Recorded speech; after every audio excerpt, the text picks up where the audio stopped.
ẹja lónìí fún lèmi jẹ́ o àbẹ̀kẹ́ ni mi àjífọ́jọ́ gbogbo dára bí ẹ̀gbin mo ní wí fún gbogbo mùtímù wà ní Bisi Ologe TV ni ẹ mọ̀ wò Bisi Ologe Show gbajúgbajà ni wọ́n o bẹ́ẹ̀ bá rí wọn mo ní dandan ni ẹ fẹ́ bá wọn ṣe Bisi Ologe fúnra ara rẹ̀ ń kọ́ ọmọ nọ́mù lóró òkè àṣẹ́hùn lóró okùn níran bàbá tó bí wọn lọ́mọ Bisi Ologe arẹwà lóbìnrin adúmọ̀ọ́dán arẹwà àfijọ́ ẹlẹ́wọ̀ obìnrin tó mọ́ yáyì tí gbogbo ìlú ń fẹ́ ni àní Abẹ́òkúta tẹ́tẹ́ orí àpáta wọn fi ṣẹlẹ̀ mo ní ẹ wá lọ́gùn yan lẹ́bẹ̀ẹ́ lọ́rọ́ ká ọkàn mi nìjọ mo ní ẹ wá fòrò yan mi ń lé wọn ní ẹja lónìí bú kí n gún yan lẹ́bẹ̀ẹ́ kí n ro ká ọkàn mi nìjọ mo gún yan lẹ́bẹ̀ẹ́ tán mo ro ká ọkàn mi nìjọ nílẹ̀ bàbá tó bí wọn lọ́mọ àní kàkà kan fòrò yan nílé igi pẹlẹbẹ náà gbélé ńlá ọmọ sálà tí fowó àlejò bomi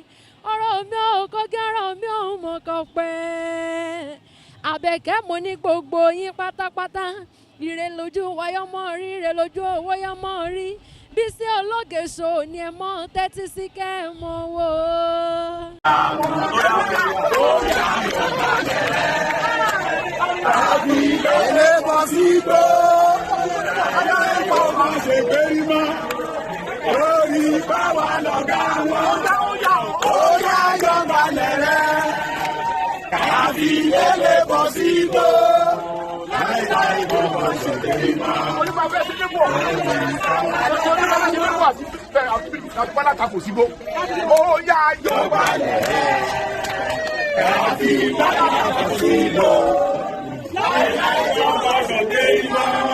Thanks for watching this video. Please don't forget to click on subscribe button.